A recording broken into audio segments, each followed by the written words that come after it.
Hey everyone, welcome to the channel. We are on Crusade. My name is Sai and this is Chris. Hello. And yeah, we're back again for another game in our Crusade campaign, the defense of Achillon. So last game, the Imperial Fists came up against the Necrons once more, trying to deny them a foothold on the planet. And this time were beaten back and caused them to do the thing that Imperial Fists hate most, which is retreat. Give up ground. So they've been having a running battle since, and we've arrived at this Imperial Shrine, or former shrine. The whole planet was devastated by the Gene Stealer cult uprising that happened just a few months previous, and everything is now lying in ruins. So yeah, this is going to be the site of our next battle. It's going to be the Assassinate mission from the Crusade Combat Patrol.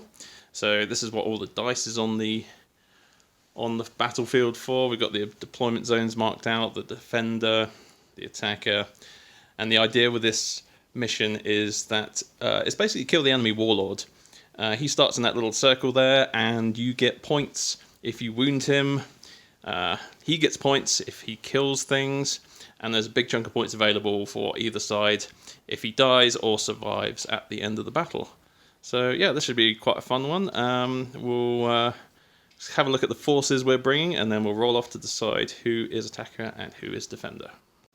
So these are the forces we are bringing along today. The Necrons of the Infinite Silence have pursued the Imperial Fists across the Badlands and have caught up with them and are looking to strike them down again in this ruined cathedral. So once again, Overlord Acererak is here leading his forces. He has the Enduring Will Warlord trait, and then which gives him -1 damage against him, and the Nano Scarab Casket, which means his living metal heals 2 wounds. Backing him up with their hyperphased threshers are the Reavers, a squad of Scorpec destroyers that did very well last game, so keen to destroy more of this biological life and sterilize the surface of this world. Faithful Scarabs, yeah, nothing to say about these guys really. You can't give them Crusade cards in Crusade. Swarms don't count for the purposes of leveling up, so they're just going to be the same battle to battle. Let's have a endless horde of them to bring along to all our engagements. Necron Warriors, Phalanx 010, the Spectres. They leveled up last game, so we rolled on the upgrade table, and the Gauss Flayers have been pimped up by the Cryptex. So they now deal additional hits on 6s when they roll to hit. So basically kind of got the Imperial Fist rule, but with Gauss Flayers. So that's going to be good. They also, any units they shoot at count as half strength for morale purposes, but the Space Marines know no fear, and this won't be a concern to them. And Plasmancer Irazar is here as well. His loss of reputation means he can't bring his Crypto Thralls with him. They won't obey his orders.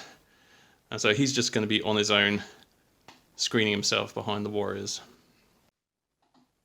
So this is the force of the Imperial Fists. Spruce Arcturus was laid low last time, but thanks to his Space Marine physiology, he's managed to recover enough to be battle ready for this round. The Assault Intercessors are not so lucky. They are still recovering, so we've had a bit of a change up in the lineup. Chris, what have we got here? We are now looking at a 10-man unit of standard primaris intercessors. Although we see one proud Marine holding his power fist in the air, for rules purposes, all of these models are wielding just the auto bolt rifle. Name of this agency is the Terran Forge, led by Sergeant Garamus. So trying a little bit of a different strategy with more rounds of fire and a little bit more buffing. Landing in front of them are a very proud 3-man unit of Blade Guard veteran. Both units making their debut here on the battlefield. This is the Golden Huskarls Company. They are wielding shields and mastercrafted power swords, so kind of all of the frontman units are all wielding more or less the same kind of war gear here. And then also making a new appearance this time around is our Primaris Lieutenant. This is Lieutenant Nevo Mararnius. He's got a Neo-Volkite pistol, as well as his Storm Shield and Mastercrafted Power Sword. So a little bit of a different lineup. I think actually the same amount of models as the last one, but we've got guys on foot instead of guys riding vehicles. So we'll see if this more defensively oriented lineup is able to hold their own against the vile Xenos that have landed in this planet. Nice. Yeah, going for more of the stand and hold rather than the fast attack, which is, I think, is going to play to the Imperial Fist strength, to be honest. So yeah, let's do some roll-offs. Okay, so rolling off to determine who is attacker and who is defender. It's 5 for the Necrons, but it's a 6 for the Imperial Fists. So yes, your choice, sir. I think Imperial Fists are going to go on the defensive. All right. So here we are after deployment. Chris opted to be the defender. So we've set up in a wall of yellow. Very defensible position there. The Necrons have pursued the Imperial Fist after the last battle, harried them every step of the way, and here in this ruined shrine of the Imperium, where a single statue stands undamaged by the bombardment, it is here that they've chosen to make their stand. It's here that they're going to stand and fight and stop the Xenos threat in its tracks. And as the attacker, I get to decide who goes first. And I think I want to give it to Chris, because I don't think he's close enough to make good use of his rapid fire weapons yet. Yeah, and then hopefully I won't take too much damage in the first turn, and then on the second, that's when the slaughter can really begin. So apparently the auto-bot rifles are assault. What range are they? 24 inches. 24 inches, okay. So, going to be in danger in the first turn anyway, but yeah, let's see how it goes. So, at the end of Imperial Fist turn 1, a very conservative approach here. Just pulling back, pulling all the units into a closed fist, ready to withstand any storm that the Necrons can throw at them. All the weapons are out of range, so no shooting, certainly no charging or fighting. So yeah, short and sweet, turn 1. So at the start of the first battle round, I choose my command protocol, and we've gone for Protocol of the Vengeful Stars, choosing Directive 1 to give extra AP when I roll an unmodified 6. So this will stack quite nicely with the Warriors upgrade that gets them extra hits on 6s. So hopefully we can get far enough forward that we can lay down some withering Gauss fire. As the Necrons surge forward, Plasmancer Irazar's mechanically enhanced voice booms about the ruins. You are standing in the presence of Asarak the Undying, enlightened monarch of the void. Kneel now, and you may beg for your lives. We will grant you a quick death. The Imperial Fists, unsurprisingly, don't take this opportunity to beg for their lives and remain resolute in their defensive position. So, movement-wise, the Scorpex have scuttled up, hugging this building to get a little bit of cover here. Not that the Imperial Fists care about such things as cover, because their chapter rule means they get to ignore it. The Scarabs have swarmed up and over the building, ready to fly down and swarm amongst the Astartes. And the Warriors have just shuffled up a bit more. Oh, I haven't moved my Overlord. I'll do that in a minute. They've just shuffled up and looking to line up some shots. Most of the Imperial Fists will probably be out of range, but we might be able to get a few wounds off if we're lucky. So we did some shooting with the Necron Warriors. Only 3 of them were in range to line up some shots on the Blade Guard. But like the Spartans of old, they locked their shields, and the few Gauss shots that flickered out were easily rebuffed by the shield generators within their relic tower shields. So that's all the Necrons can do for this turn, really. far too short for charges. No damage done on the Imperial Fists. We're going to move to round 2. Quick update, I moved my Overlord to behind this building right here. From the back, but know that they've got the mighty walls of some mine kind of holding their ground. So. See, you say all that, but it looks like they're running away to me. The brave warriors of the Astartes boldly advanced in the opposite direction. I don't know, I figure defensive moves for a defensive mission might not be too bad. A fighting retreat is what you're saying. It's tactical. They're just further, fortifying.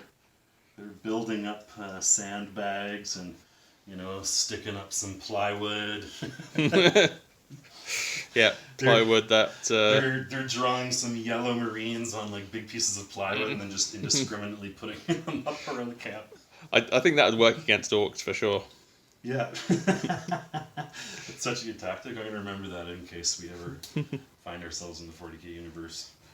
So as the scarabs crested the ruin like a wave of metal, the intercessors pointed their bolt rifles to the sky and let loose a hailstorm of bolt rounds, cutting down the flying swarm with ease. The metal body is just scattering around the ruins, falling like rain. The captain-lieutenant combo working nicely there to re-roll those hits and re-roll the wounds. Very efficient shooting from the Imperial Fists. So, an entire swarm of scarabs has been cut down. It's going to have to fall on the remaining Necrons to close the distance and start eating into the Imperial Fist defenses. And they need to destroy this warlord by the end of the game. So the relentless march continues. The Necrons having pushed up again, the Imperial Fist with nowhere left to retreat to. From now on, we're just going to be getting closer and closer. More of the Necron warriors are in range now, so I'm going to open up on the Blade Guard in a sec.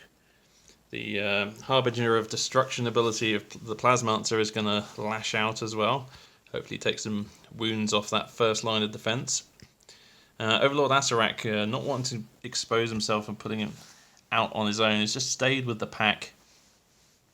Maybe looking to get off a shot with the Tachyon arrow to remove some of those Blade Guard as well. But we'll see. We'll go into the shooting phase. So the Necron's shooting phase. All the Gauss Warriors got to fire this time, getting in some extra hits on 6s there on the Blade Guard. However, their shields held firm again, making all the saves required to weather that storm. Overlord Acererak levelled his Tachyon arrow at the Blade Guard as well, but setting his feet and bracing against the impact, he took it on the shield and dispersed its time-altering energy. So the Tachyon arrow did no damage either. So Plasmancer Irazar stepped up and showed how it's done, reaching out with his metallic bony finger, dark lances of energy sprung forward and totally obliterated one of the Blade Guards. So the Harbinger of Destruction ability there got 3 4-ups, 3 mortal wounds, 1 dead Blade Guard. So we've done some damage this turn, but it's still not a lot. Considering we're almost halfway through the battle now, we need to do a lot more damage if we want to take down this warlord by the end of round 5. So the squad of what's their name again? Primaris Intercessors. Oh, what's their company name? The Terran Forge. The Terran Forge level their auto bolt rifles against the Necron threat and tear down both the Necron warriors and Overlord Acererak in a hailstorm of bolt fire. The first volley of 30-odd shots, staying in the tactical doctrine here, playing the stratagem to remain in the tactical doctrine.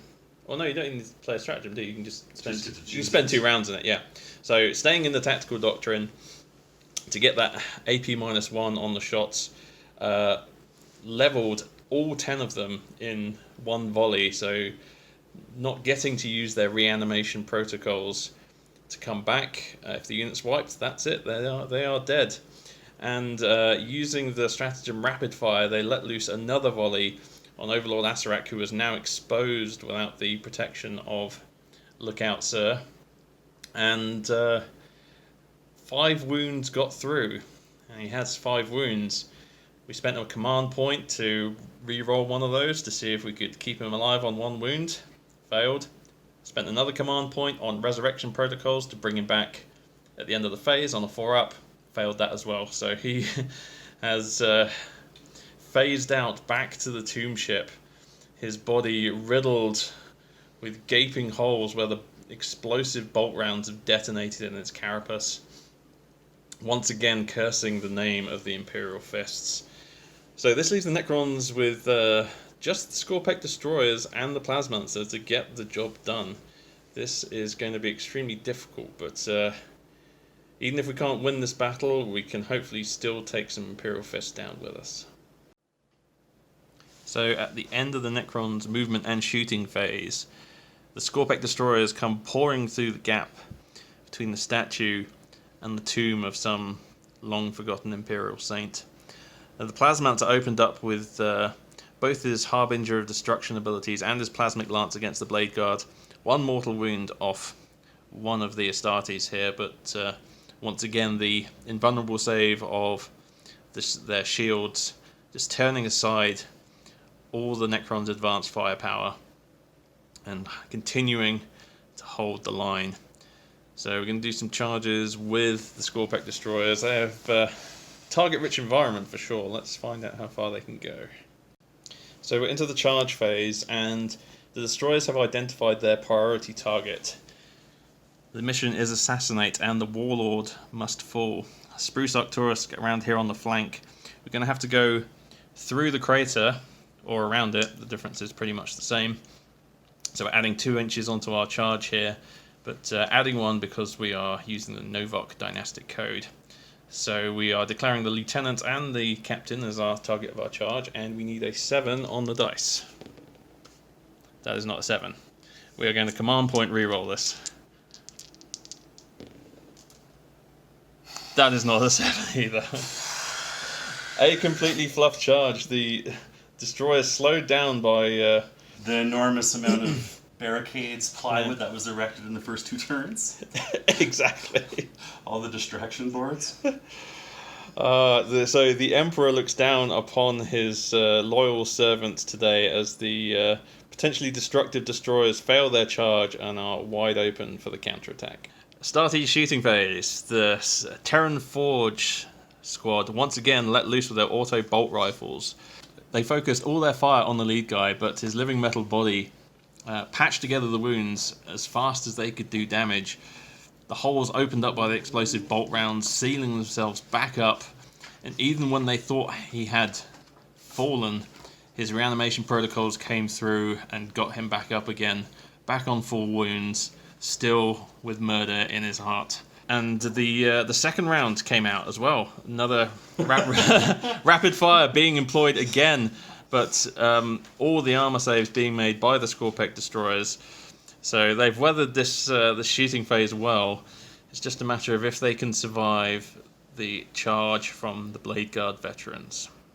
So as the dust settles at the end of the fight phase, the Scorpek Destroyers are no more. Their twisted remains hacked apart by the power swords of the Blade Guard veterans and fading away with an eerie crimson light back to the tomb ship for more extensive repairs.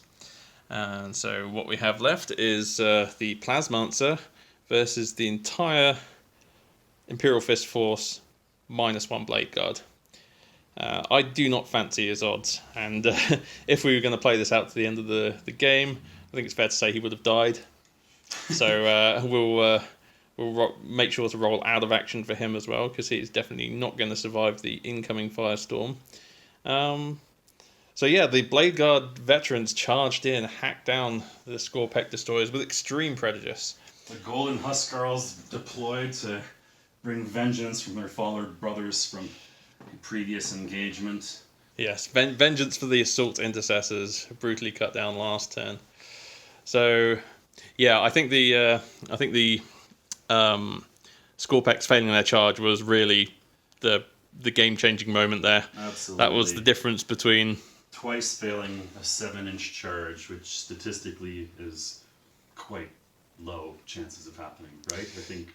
Yeah, I mean, 7 inches is still kind of like hard to do, but it's with a re-roll, I would have expected that to be like at least 2/3 chance of getting it. But oh yeah, there's 5 different combinations on 2d6 that can get you to 7 or higher. But those are the dice, and to be fair, it was already it's going to be a tough one to destroy the enemy warlord when that enemy warlord is an Imperial Fist captain with 9 wounds and a relic shield, and with a force that is mostly shooting. Yeah, I think you did well there to really kind of drag out the engagement, so ensuring I couldn't get my Scorpex in on the second or even third turn. Or was that the third turn? We're in 4 now. Yeah, but you went first, right? So yeah, yeah. So they didn't get to attempt their charge until the third turn, and then they ruined it. The failing to make the charge, and then yes. I was pretty impressed with how they stood up to all the many auto bolt rifle rounds, though. That was kind of cool. I do like the whirling onslaught stratagem. Makes them extremely. I think that is a lot more impressive than everything else that went down in this battle, for sure. 60 rounds of bolter fire, no big deal. But yeah, the Imperial Fists were doing what they do best, is defending. They knew the Necrons were out for their captain, and they closed ranks and drew the Necrons out, cutting them down with blistering hails of bolt fire before delivering the coup de grace, the Blade Guard and their power swords. So yeah, that is the end of Game 3, and we're going to do some probably... your guys probably earned a bunch of experience. I didn't kill anything, like no complete squads of my army, so I don't think anyone's getting anything more than the participation experience this round. I think the captain might be moving up in rank again. He's blooded currently, and he's about to get... Well, yeah, because he's completed his agenda for survival, which I think was a few points, maybe 2 or 3.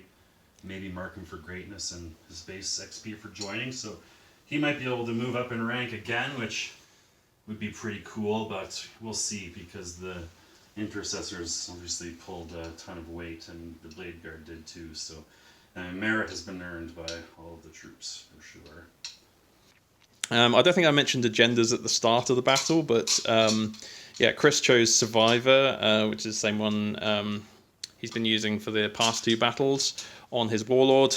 Made sense for this game, as keeping him alive was #1 priority. I chose Reaper again, hoping that I would get at least 1 kill to put some experience on a unit, but no. The sole casualties of the Imperial Fists was 1 Blade Guard, so no bonus experience for me.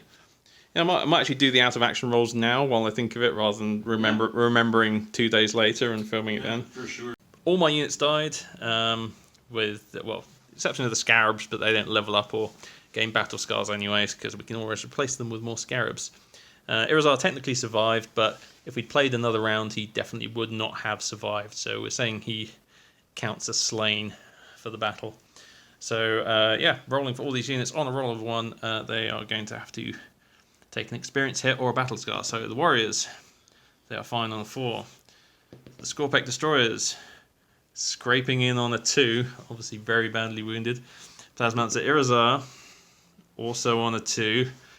Cutting it real fine here, guys. And finally, Overlord Asarak on a 3. So everyone manages to regenerate without any problems, and will be able to take part in the next battle. Yeah, so Chris is just doing some upgrades at the moment. So for winning the mission Assassinate, he gets to pick a unit of his and apply a battle trait to it.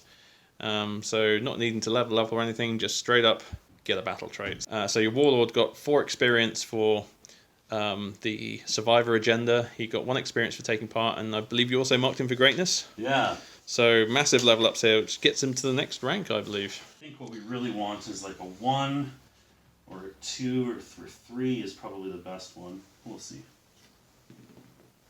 a 2, which is reroll hit rolls of 1 when resolving attacks made by models in this unit. So That's pretty good. They can now. Captain gets that bonus already, but now they can branch out on their own without his help. Do you want to think about your captain upgrade, or should we do that now as well? Yeah, we can do that now as well. So, which table are we rolling on for your Warlord's upgrade? So Warlord has just reached the battle-hardened rank, having now 18 experience points. What I'm waffling over is enhancing his power sword, because he does like to get into combat and is not really afraid of getting swung at for sure. Is that right? I thought he spent most of this game running away. Well, this game, he was relaxing. He was tending his wounds from the last battle. That's fair. Or Masters of the Keep, which is also kind of very thematic and fun. Says here, in some chapters, the first company captain serves as master of the keep. These mighty warriors may serve as the chapter's master second in command, be responsible for the chapter's fortress monastery, and speak for the chapter master in his absence. That honorific allows me to use one battle tactic stratagem once per battle for 0 command points, which could be a lot of fun. So on a 1, 2, 3, I'm going to take Masters of the Keep, and on a 4, 5, 6, we're going to do a weapon upgrade. Right on. We're taking Masters of the Keep. All right, fantastic. So I think that will be the better option in the long run, as we all know the value of having command points at your disposal. Is your rapid fire stratagem a battle tactic stratagem? It is, yes. Oh, there you go. So you could potentially save yourself like 2 command points every round. Yeah, and it also works for the double attack with the assault intercessors too. So yeah, that's going to be really good, especially while we're at these low point games where we only start with 3 command points. Then being able to get some for free is going to definitely be a bonus. So since Asarak leveled up to Blooded this game, we've decided to give him a Crusade relic. You can see that these Imperial Fists are going to be no pushover, so he has petitioned his Nemesaur for access to the relics of the dynasty. So we've got choices here again. We've got Necron Codex and we've got the main rulebook. So we have, let's see, 1, 2, 3, 5, 6, and 2 here. So let's roll a d8. So we've got a 1. So that is going to be Artificer? Artificer. Yeah. So that's going to be an Artificer weapon. Select one weapon that this model is equipped with. Each unmodified hit roll of 6 made of that weapon inflicts a mortal wound on a target. So that's going to be pretty good in close combat. Dish out some mortal wounds in addition to his damage might help offset the D3 damage of his hyperphase glaive, which is, let's face it, quite often disappointing when you roll that 1. So dishing out mortal wounds is definitely going to make him more deadly in combat. Hey folks, thanks for joining us for Game 3 of our Crusade. Yeah, it was a bit of a tough battle for the Necrons there, but rest assured they'll be back next time for their retribution. We're going to step it up to 750 points in the next game, start playing incursion-sized missions, so that'll be a bit of a bigger board, a few more command points to play with, and we'll get a few of the bigger toys out, so looking forward to that. Thanks for watching, and see you next time.